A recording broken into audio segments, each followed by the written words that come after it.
Greetings, summer hour teachers. This is Mickey Stanfield, local school technology coordinator. And I got a question from a teacher. Said, I am using Talking Point software to communicate with my parents and kids. Is that okay? So to answer her question, I'm going to go to the third-party vendor list. And you can go to the third-party vendor list. So I'm making a video so you can see how to do that. So you don't have to ask me these questions. Not that I mind answering them. But on your portal, there's a third-party vendor list link. Go ahead and click on that.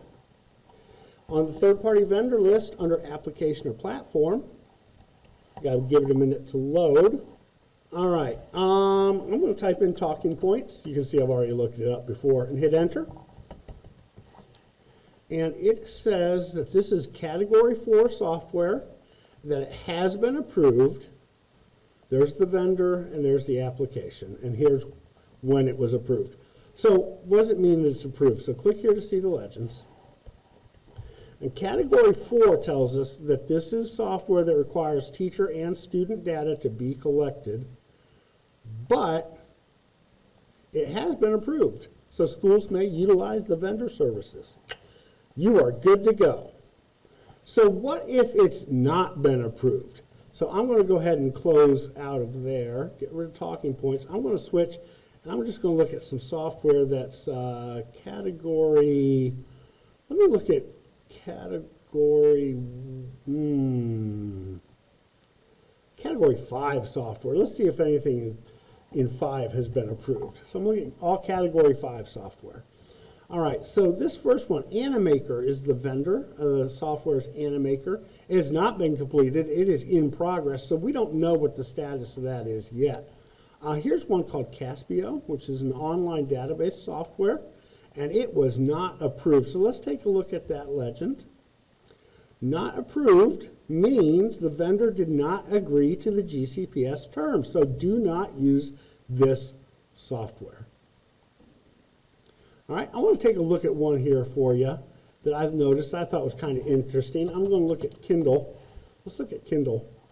So if you're using an Amazon Kindle in your class, you should know that it has been reviewed only, which was completed in June of 2018. It is a Category 2 software. So what does that mean? I'm going to click here to see the legend. Category 2 software, we already saw, means it does require a teacher login. So it's teacher login only. So that's good. We can only use teacher logins with it. We're not going to use any student logins. But it is, was it reviewed only? Was that what I saw? Review only? All right, which means the vendor did not agree to our GCPS terms. But because we're using teacher login only, it's your discretion because it's your data that's going to be compromised if there's a problem.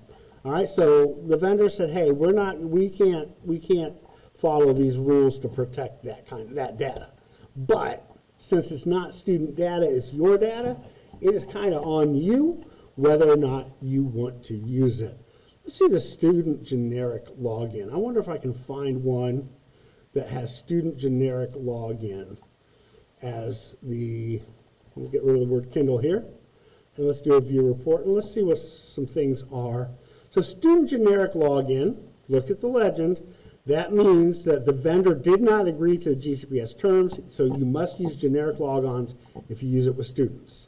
So you can't use any student information, right? You can give them some generic logins, like period 1, seat 1, period 1, seat 2, period 1, seat 3, something like that. You can make your own generic logins to let the kids use, but they can't use their login data. They cannot log in with Google.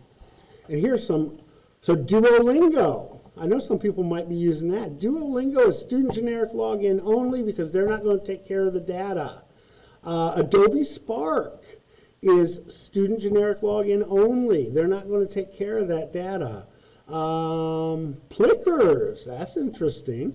Student generic login only because they're not going to take care of your data, et cetera, et cetera. So you can go through some of these and see what software you can use and how you can use it. So I hope that helps. Take a look at the third-party vendor list next time you've got a question about a piece of software you want to use in your class. Until next time.